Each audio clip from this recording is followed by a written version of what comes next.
এটি এমন একটি জায়গা যেখানে মানুষকে জীবন্ত কবর দেওয়া হতো। হ্যাঁ, এটাই সেই ভারতের কালাপানি জেল। আন্দামান নিকোবরের দ্বীপপুঞ্জে অবস্থিত এই জেল।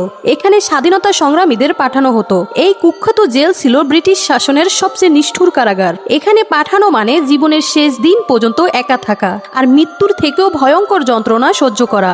এখানে বন্দীদের লোহার শিকলে বেঁধে রাখা হতো। দিনভর চাকি ঘোরাতে ঘোরাতে অনেকেই মাটিতে লুটিয়ে পড়ে মারা যেত। ক্ষুধায় কাতর হয়ে খাবার পানি না পেয়ে তারা ধীরে ধীরে শেষ হয়ে যেত।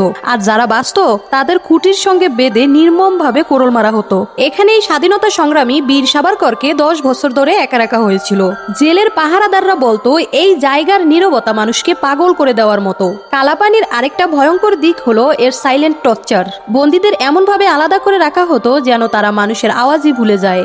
ইতিহাস বলে এই জেলের ভেতর অনেক বন্দী রাতের অন্ধকারে সেই পুরনো চিৎকার শুনতে পেত। কেউ কেউ বলতো দেয়ালের ভেতরেই নাকি বন্দীদের আত্মা বন্দী হয়ে আছে। কিন্তু তবুও ঠিক এই জায়গায় দাঁড়িয়ে হাজারো স্বাধীনতা সেনানী শপথ নিয়েছিলেন, প্রয়োজনে মরবো কিন্তু হার মানব না।